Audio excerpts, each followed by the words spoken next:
About 5 years ago, I lived downtown in a major city in the US. I've always been a night person, so I would often find myself bored after my roommate, who was decidedly not a night person, went to sleep.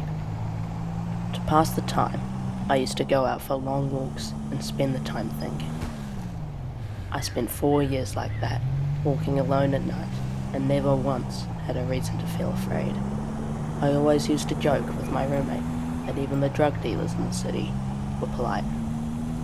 But all of that changed in just a few minutes of one evening. It was a Wednesday, somewhere between 1 and 2 in the morning, and I was walking near a police patrol parked quite a ways from my apartment. It was quiet, even for a weeknight, with very little traffic and almost no one on foot. The park, as it was most nights, was completely empty. I turned down the short side street in order to loop back to my apartment when I first noticed him. At the far end of the street, on my side, was the silhouette of a man dancing.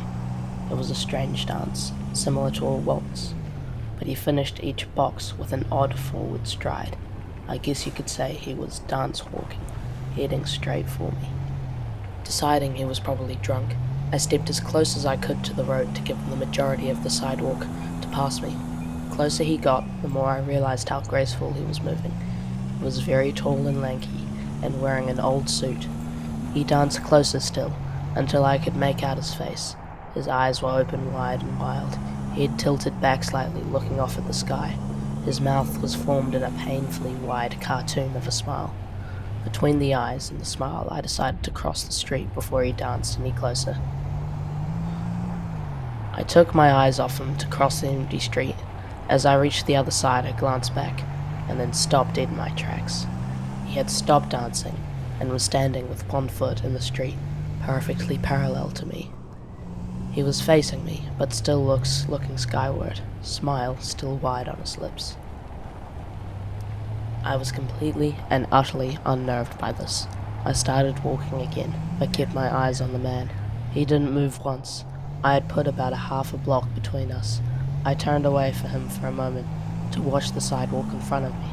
The street ahead of me was completely empty. Still unnerved, I looked back to where he had been standing to find him gone. For the briefest of moments, I felt relieved, until I noticed him. He had crossed the street and was now slightly crouched down. I couldn't tell for sure due to the distance and the shadows, but I was certain he was facing me. I had looked away from him for no more than 10 seconds, so it was clear that he had moved fast. I was so shocked that I stood there for some time, staring at him, and then he started moving towards me again. He took giant, exaggerated, tiptoed steps, as if he were a cartoon character sneaking up on someone, except he was moving very, very quickly. I'd like to say at this point, I ran away, or pulled out my pepper spray or my cell phone or anything at all, but I didn't. I just stood there, completely frozen, as the smiling man crept towards me. And then he stopped again, about a car length away from me, still smiling, his smile still looking to the sky. When I finally found my voice, I blurted out the first thing that came to mind. What I meant to ask was, "What do you want?" in an angry, commanding tone. What came out was a whimper. What? Regardless of whether or not humans can smell fear, they can certainly hear it. I heard it in my own voice, and that only made me more afraid, but he didn't react to it at all. He just stood there, smiling. And then after what felt like forever, he turned around very slowly and started dance-walking away. Just like that. Not wanting to turn my back to him again, I just watched him go, until he was far enough away to almost be out of sight. And then I realized something. He wasn't moving away anymore, nor was he dancing. I watched in horror as the distant shape grew larger and larger. It was coming back my way, and this time he was running.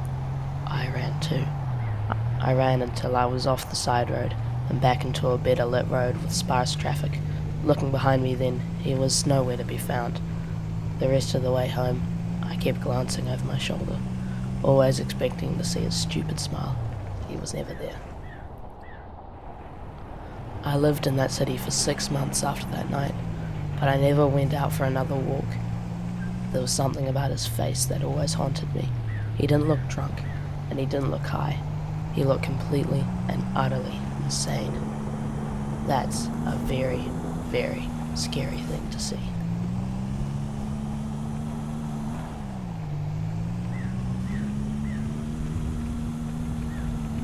In 1983, a team of deeply pious scientists conducted a radical experiment in an undisclosed facility. The scientists had theorized that a human without access to any senses or ways to perceive stimuli would be able to perceive the presence of God. They believed the 5 senses clouded our awareness of eternity, and with them, a human could actually establish contact with God by thought. An elderly man who claimed to have nothing left to live for was the only test subject to volunteer. To purge him of all his senses, the scientists performed a complex operation in which every sensory nerve connected to the brain was surgically severed. Although the test subject retained full muscular function, he could not see, hear, taste, smell, or feel, with no possible way to communicate with or even sense the outside world. He was alone with his thoughts.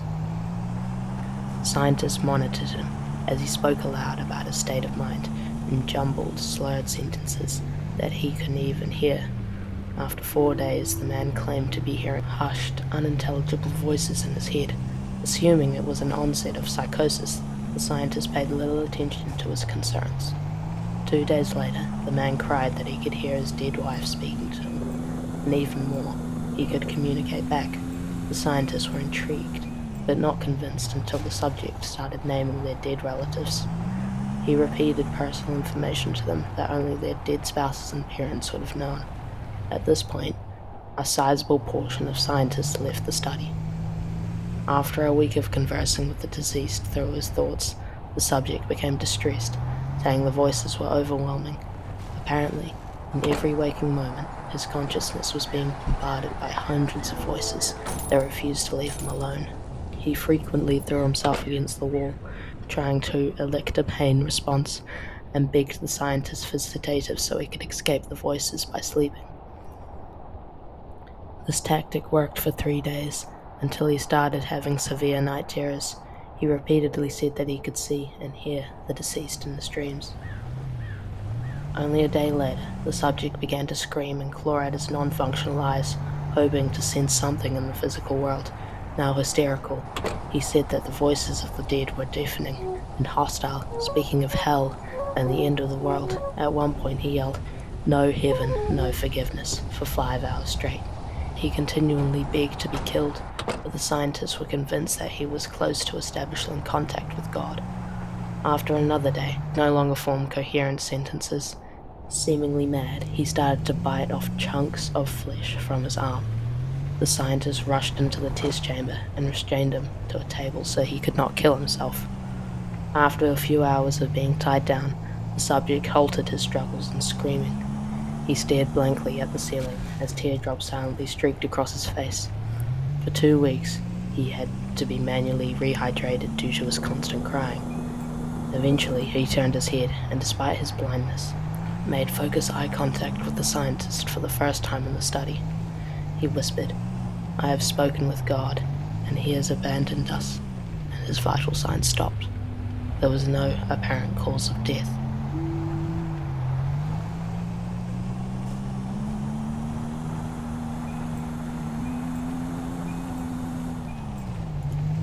In June 1972, a woman appeared in Cedars-Sinai Hospital in Los Angeles, California, in nothing but a white, blood-covered gown.